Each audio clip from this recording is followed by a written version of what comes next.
दोस्तों, साइंस भी हजरत मोहम्मद सल्लल्लाहु अलैहि वसल्लम का पता पूछ रही है। आप सल्लल्लाहु अलैहि वसल्लम ने बैतुल खला में थूकने से क्यों मना फरमाया? आज की जदीद साइंसी तहकीक ने फरमुदादे नबी सल्लल्लाहु अलैहि वसल्लम की हक्कानियत को साबित कर दिया है। दोस्तों, वीडियो में आगे बढ़ने से पहले हमारे YouTube चैनल इस्लामी अखलाक को सब्सक्राइब कर लें और साथ मौजूद बेल आइकन को भी दबा दें ताकि हमारी आने वाली वीडियोस के नोटिफिकेशंस आप तक पहुंचते रहें। दोस्तों, आप सल्लल्लाहु अलैहि वसल्लम ने फरमाया, फजर, इशराक, असर, मगरिब और इशा के दरमियान सोने से बाज रहा करो। आज मेडिकल साइंस ने डिस्कवर किया है कि कुर्राए अर्ज पर फजर और इशराक के दौरान ऑक्सीजन की मिकदार बहुत कम होती है। अगर हम इस वक्त सो जाएं तो हमारी तबीयत में बोझलपन आ जाता है। हम आहिस्ता आहिस्ता चिड़चिड़े और बेजार हो जाते हैं। असर से मगरिब और मगरिब से इशा के दरमियान ऑक्सीजन कम से कम तर होती चली जाती है। हम अगर इस वक्त सो जाएं तो हमारा जिस्म ऑक्सीजन की कमी का शिकार हो जाता है और हम 10 मुख्तलिफ बीमारियों में मुब्तला हो सकते हैं। इन 10 बीमारियों में दमा भी शामिल है, लिहाजा ये वक्त सोकर न गुजारें। आप पूरी जिंदगी सेहतमंद रहेंगे। आप सल्लल्लाहु अलैहि वसल्लम ने फरमाया कि बदबूदार और गंदे लोगों के दरमियान ना बैठा करो। ये हुक्म भी हिकमत से लबालब है। बदबू इंसान को डिप्रेस करती है, जबकि खुशबू हमारी तवानाई में इजाफे की वजह बनती है। इंसान अगर रोजाना 10 मिनट बदबूदार और गंदे लोगों में बैठना शुरू कर दे तो ये 20 दिनों में डिप्रेशन का शिकार हो जाएगा। आप सल्लल्लाहु अलैहि वसल्लम ने शायद इसीलिए हमें बदबूदार लोगों से परहेज का हुक्म दिया था। आप सल्लल्लाहु अलैहि वसल्लम ने फरमाया कि उन लोगों के दरमियान ना सोएं जो सोने से पहले बुरी बातें करते हैं। ये फरमान भी हिकमत के ऐन मुताबिक है। आज साइंस ने डिस्कवर किया कि नींद से पहले हमारी आखिरी गुफ्तगू हमारे ख्वाबों का मौसू होती है और ये ख्वाब हमारे अगले दिन का मूड तय करते हैं। हम अगर बुरा सुनकर सोएंगे तो हम बुरा ख्वाब देखेंगे और हमारे बुरे ख्वाब हमारे आने वाले दिन का मूड बन जाएंगे। हम ख्वाबों के तय करदा मूड के मुताबिक दिन गुजारते हैं। चुनाचे नींद से पहले हमारी आखिरी महफिल अच्छी होनी चाहिए तो ही हमारा अगला दिन अच्छा गुजरेगा। आप सल्लल्लाहु अलैहि वसल्लम ने फरमाया कि बाएं हाथ से ना खाओ। ये फरमान भी ऐन साइंस है। हमारे दिमाग के दाएं और बाएं हिस्से मुस्बत और मनफी होते हैं, यानी जब हम दाएं हाथ से खाते हैं तो हमारी सोच मुस्बत होती है। दोस्तों, वीडियो में आगे बढ़ने से पहले हम आपको यही बताना चाहते हैं कि शुगर एक ऐसी बीमारी है जो आजकल ज्यादातर लोगों में देखी जा रही है। इसलिए हम आपके लिए अफ्रीका की जड़ी बूटियों से बनी एक ऐसी दवाई लेकर आए हैं जिससे आपकी शुगर की बीमारी बिल्कुल जड़ से खत्म हो जाएगी। मर्दाना कमजोरी और धात के मरीजों के लिए भी हमारे पास बहुत ही कामयाब दवाई मौजूद है, जिसको अगर आप एक बार इस्तेमाल कर लोगे तो इंशाल्लाह अपनी दुआओं में हमेशा याद रखोगे। सिर्फ एक ही महीने ये दवाई खानी होती है। इस नंबर पर एड्रेस व्हाट्सएप करके आप दवाई ऑर्डर कर सकते हैं या फिर आप कॉल करके अपना ऑर्डर लिखवा सकते हैं। और जब हम अपने बदन को बाएं हाथ से खिलाते हैं तो हमारी मनफी सोच ताकतवर होती चली जाती है। आप मुशाहिदा कर लें, आपको बाएं हाथ से खाने वाले अक्सर लोग मनफी मिलेंगे। ये हमेशा आपको शक व शिकायत, गीबत और दूसरों को नुकसान पहुंचाते नजर आएंगे। आप सल्लल्लाहु अलैहि वसल्लम ने फरमाया कि मुंह से खाना निकाल कर ना खाओ। तहकीक से इस फरमान की भी हिकमत सामने आती है। हमारे मुंह में 10 करोड़ से 1 अरब तक बैक्टीरियाज मौजूद होते हैं। ये बैक्टीरिया मगलिब जरासीम बन जाते हैं। ये जरासीम हमारे खाने में मिल जाते हैं। ये खाना जब मैदे में जाता है तो मैदे के हुदूद इन जरासीम को मार देते हैं और ये खत्म हो जाते हैं। लेकिन जब हम जरासीम मिले खाने को मुंह से निकाल लेते हैं तो इन जरासीम को ऑक्सीजन मिल जाती है। ये ऑक्सीजन सेकंड्स के 1000वें हिस्से में इन जरासीम की तादाद खरबों तक पहुंचा दी है। ये जरासीम मैदे के हुदूदों से भी ज्यादा ताकतवर होते हैं।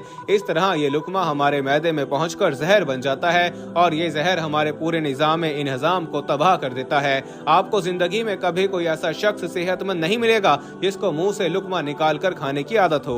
आप सल्लल्लाहु अलैहि वसल्लम ने फरमाया कि हाथ की उंगलियों को चटकाया ना करो। साइंस का कहना है कि हम में से जो लोग उंगलियों को चटकाते हैं, यानी उनके कड़ाके निकालते हैं, उनके जोड़ खुलना शुरू हो जाते हैं और फिर ये लोग जोड़ों के दर्द की शिकायत भी करते हैं। आप सल्लल्लाहु अलैहि वसल्लम ने फरमाया कि जूता पहनने से पहले इसे झाड़ लिया करो। हमारी जिंदगी के आम वाकयात में कीड़े मकोड़े, बिच्छू, छिपकलियां और छोटे सांप हमारे जूतों में पनाह ले लेते हैं। हमारे बच्चे भी जूतों में कील, कांटे या ब्लेड वगैरह फेंक देते हैं। तो जब हम जूता पहनते तो हमारे पांव जख्मी हो जाते हैं या फिर कीड़े मकोड़े हमें काट लेते हैं। लिहाजा जूता पहनने से पहले इसे झाड़ लेना चाहिए। आप सल्लल्लाहु अलैहि वसल्लम ने फरमाया कि नमाज के दौरान आसमान की तरफ ना देखो। ये फरमान भी दुरुस्त है। आसमान में एक वुसात है। ये वुसत हमेशा हमारी तवज्जो खींच लेती है।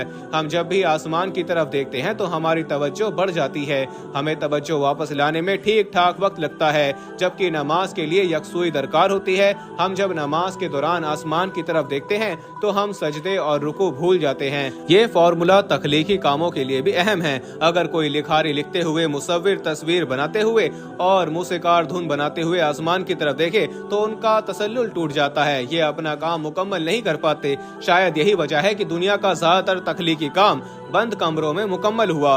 अंबिया, औलिया और बुजुर्गान दीन ने भी बंद जगहों पर अल्लाह से लो लगाई। आप सल्लल्लाहु अलैहि वसल्लम ने फरमाया कि रफ़े हाजत की जगह मतलब टॉयलेट में मत थूको। ये हुक्म अपने अंदर दो हिकमतें रखता है। बैतुल खला में थूकने से बाद में आने वालों को भी तकलीफ होती है, और दूसरा, टॉयलेट्स में लाखों किस्म के जरासीम होते हैं। हम जब थूकने के लिए मुंह खोलते हैं तो ये जरासीम हमारे मुंह में पहुंच जाते हैं और फिर ये हमारे लुआब में यानी थूक में परवरिश पाते हैं। ये मैदे और फेफड़ों में पहुंचते हैं और फिर ये हमें बीमार कर देते हैं। आपको ये जानकर हैरानी होगी कि हमारी नाक जरासीमों को फेफड़ों तक नहीं जाने देती। हमारी नाक से सिर्फ केमिकल्स जिस्म में दाखिल होते हैं। जरासीम ज्यादातर मुंह से बदन में उतरते हैं और इनका बदन में दाखिल होने का सबसे बड़ा जरिया बैतुल खला यानी टॉयलेट्स होते हैं। चुनाचे आप टॉयलेट में लंबी लंबी सांसें लेने, थूकने, गाना गाने, आवाजें देने और मोबाइल फोन पर बात करने से परहेज करें। आपकी सेहत अच्छी रहेगी। नबी करीम सल्लल्लाहु अलैहि वसल्लम ने फरमाया कि लकड़ी के कोयले से दांत साफ ना करो। हम में से बेशुमार लोग कोयले से दांत साफ करते हैं। कोयले से हमारे दांत वक्ती तौर पर चमक तो जाते हैं, लेकिन ये बाद में मसूड़े भी जख्मी कर देता है। ये दांतों की जड़ें भी हिला देता है और ये मुंह में बदबू भी पैदा करता है। लकड़ी का कोयला तो सीधा सीधा कार्बन है, ये हाइजेनिक भी नहीं होता। आप सल्लल्लाहु अलैहि वसल्लम ने फरमाया कि हमेशा बैठकर कपड़े तब्दील किया करो। इसमें मसलहत यह है कि हम में से अक्सर लोग सलवार, पतलून या पजामा पहनते वक्त अपनी टांग फंसा बैठते हैं और गिर पड़ते हैं। हम में से हर शख्स जिंदगी में कभी न कभी इस सूरत हाल का शिकार जरूर होता है। बिलखसूस बड़ी उम्र के अफराद को इस हवाले से एहतियात बरतना चाहिए। आप सल्लल्लाहु अलैहि वसल्लम ने फरमाया कि अपने दांतों से सख्त चीज मत तोड़ा करो। हम लोग अक्सर बादाम, अखरोट या नीम पका गोश्त तोड़ने की कोशिश में अपने दांत तुड़वा बैठते हैं। दांत जिंदगी का अहम तरीन हिस्सा हैं। शायद इसीलिए आप सल्लल्लाहु अलैहि वसल्लम ने दांतों को सख्त चीजों से बचाने का हुक्म दिया। दोस्तों, नबी करीम सल्लल्लाहु अलैहि वसल्लम ने सारी जिंदगी सादगी से गुजारी। रहन सहन में सादगी, ओढ़ने बिछोने में सादगी, लोगों के साथ मेल झोल और रख रखाव में सादगी। आप सल्लल्लाहु अलैहि वसल्लम के घर पर कई कई दिन का फाका हो जाता। एक मौके पर हजरत फातिमा रज़ियल्लाहु ताला अन्हा बारगाह नबूवत में रोटी का टुकड़ा लेकर हाजिर हुई। आप सल्लल्लाहु अलैहि वसल्लम ने पूछा, ये क्या है? कहा, ये रोटी है जिसे मैंने पकाया है। दिल ने गवारा ना किया कि आपको छोड़कर खा लूं, इसलिए ये लेकर हाजिर खिदमत हुई। आप सल्लल्लाहु अलैहि वसल्लम ने फरमाया, ये 3 दिन के बाद पहला खाना है जो तुम्हारे बाप के पेट में गया है। कभी आप सल्लल्लाहु अलैहि वसल्लम के दस्तरखान पर 2 किस्म के खाने जमा न हुए। अगर रोटी तनावुल फरमाते तो इसके साथ कोई इजाफी चीज न होती। कभी आप सल्लल्लाहु अलैहि वसल्लम पर ऐसा फाका होता कि भूख की शिद्दत से पेट पीठ से चिपक जाता। गज़वाए खंदक के मौके पर हजरत तलहा रज़ियल्लाहु ताला अन्हु ने खुदाई के दौरान हुजूर अकरम सल्लल्लाहु अलैहि वसल्लम के पास आकर भूख की शिकायत की और अपना पेट खोलकर दिखाया। इस पर एक पत्थर बंधा हुआ था। ये देखकर आप सल्लल्लाहु अलैहि वसल्लम ने भी अपने शिकमे मुबारक से कपड़ा उठाया। अबू तलहा रज़ियल्लाहु ताला अन्हु कहते हैं कि हमने देखा कि आप सल्लल्लाहु अलैहि वसल्लम के जिस्म अतर से 2 पत्थर बंधे हुए हैं, जबकि अगर आप चाहते तो आप सल्लल्लाहु अलैहि वसल्लम के लिए क्या कुछ सामान ऐशो इशरत का इंतजाम ना होता। मदनी जिंदगी के आखिरी दौर में खुसूसन खैबर हुनैन की फतह के बाद सामान ऐशो इशरत का इंतजाम ना होता। आप सल्लल्लाहु अलैहि वसल्लम ने अपनी इस बेतकल्लुफ तर्ज जिंदगी के जरिए ये बतला दिया कि तमाम सामान राहत के होते हुए भी इस तरह की मामूली जिंदगी गुजारी जा सकती है। दोस्तों, वीडियो अच्छी लगने की सूरत में इसे लाइक और शेयर जरूर कीजिएगा और चैनल को सब्सक्राइब भी कर लीजिएगा। मिलेंगे एक नई वीडियो के साथ, तब तक के लिए अल्लाह निगहबान।